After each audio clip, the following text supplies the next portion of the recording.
Hi, friends. Do you like going to the library and getting books? Miss H does. That's where I get most of our books that I read to you each week. We're going to hear a story about a boy named Ron, and Ron had a big problem. He wanted to get a book from the library, but there was a rule that African American people could not get a library card, and Ron didn't like that, and he wanted to make a change. So we're going to hear about what Ron did and see if it worked or it didn't work. This story is called Ron's Big Mission, and this is based on a true story about a man named Ron McNair who grew up to be an astronaut. Ron's Big Mission. "You're up early this morning, Ron. What's the rush?" asked Mrs. McNair. "Come and have your breakfast. I made some oatmeal. I have to go, Mama," said Ron, tying his sneakers. "I have something to do this morning." "You always have something to do," said his mother with a smile. "Just be home by lunchtime, okay?"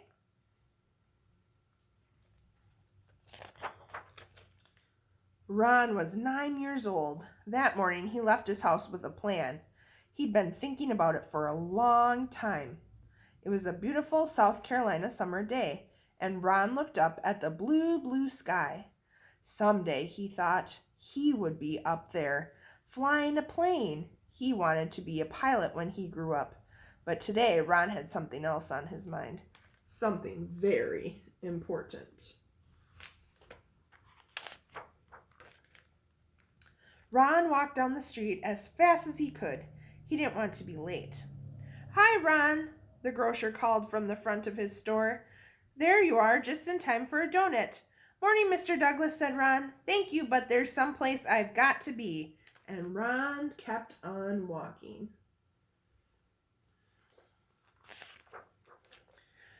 Down by the schoolyard, Ron saw his friend Carl shooting baskets. "All right, you made it," called Carl. "Hi, Carl," said Ron. "I wish I could stay, but I've got something important to do." "More important than basketball on summer vacation?" said Carl. "Are you kidding?" Ron laughed. He loved to play basketball, but not today. Today was too important. Ron kept walking. When Ron got to the Lake City Public Library, he stopped. This was it. He was hot from walking so fast, and he was nervous, too. He took a deep breath, lifted his head high, and went inside. Mrs. Scott was busy getting ready for all the people who would be using the library today. As the head librarian, she had to make sure that everything was neat and orderly. Mrs. Scott looked up to welcome her first visitor of the day. She smiled as Ron walked in. He was her best customer. Ron gave a little wave to Mrs. Scott and went right to the shelves.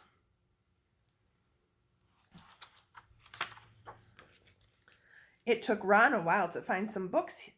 He always looked for books that showed children who looked like him. But that was hard. There were not many books about black kids on the shelves. At last, Ron found some books on airplanes.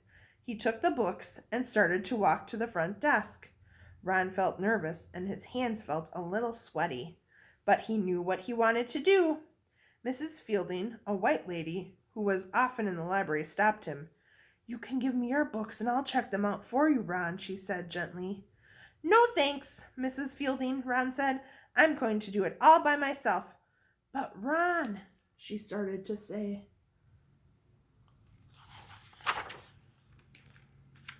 Ron was already on his way to the front desk. He put the books on the counter. "I'd like to check these out, please," said Ron. The desk clerk didn't look at him. Didn't she hear me, Ron wondered. Ron knew what he had to do. He jumped up on the counter. He wanted the desk clerk to know he was serious. "I'd like to check out these books," he said quietly. At first, the desk clerk and Mrs. Scott just looked at each other. "You know you can't check out books, Ron," said Mrs. Scott. "You can read them here. That's the rule. Only white people can check out books from the library." Ron looked at Mrs. Scott and the desk clerk politely, but he would not budge. I always read them here. Today I want to check them out, said Ron. Mrs. Scott and the desk clerk did not know what to do. Ron wouldn't get off the counter. People were staring. Finally, the desk clerk called the Lake City police.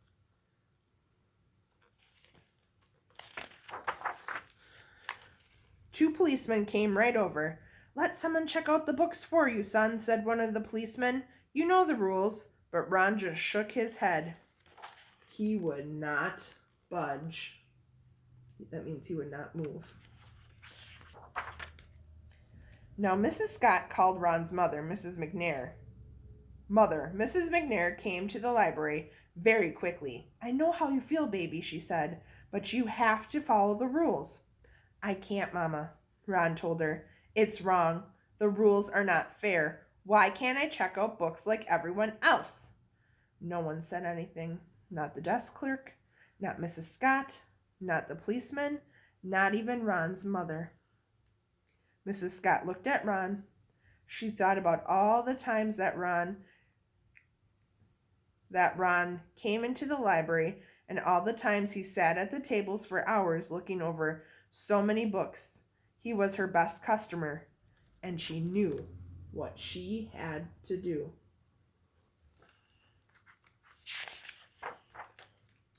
Mrs. Scott walked back into her office and started writing. Ron wondered what she was doing.